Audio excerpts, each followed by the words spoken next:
1992-yil 5-fevral kuni tug'ilgan. Neymar Cristiano Ronaldo bilan bir kunda tug'ilgan. Uning asl ismi Neymar da Silva Santos Jr. Neymar Braziliyaning Santos klubida tarbiyalanuvchi bo'lgan. Futbolchining ilk professional jamoasi ham aynan Santos hisoblanadi.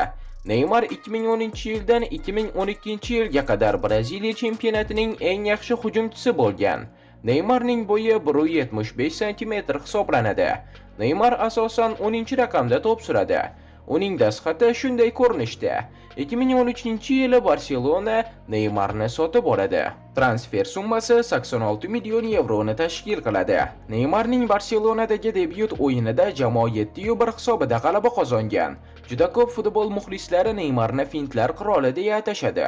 Ammo Neymarning o'zi ham Ronaldinyoga muxlislik qilgan. 2011-yilda Neymar 18 yoshida ota bo'ldi. Futbolchining o'g'lining ismi David Luca da Silva Santos. Neymar Barselonada 4 mavsum to'p suradi.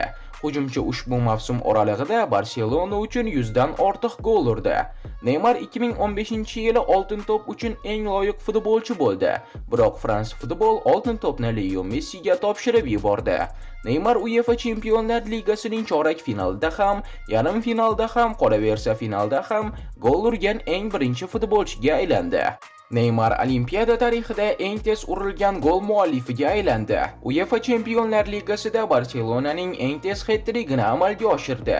2017-yilda futbolchi Paris Saint-Germain a'zosiga aylanadi.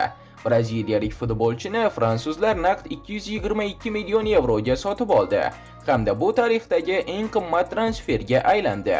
Futbolchi Fransiya chempionatida juda ko'p marotaba jarohat oladi. Neymar 2011-yilda Pushka mukofotini ham qo'lga kiritgan. Neymarning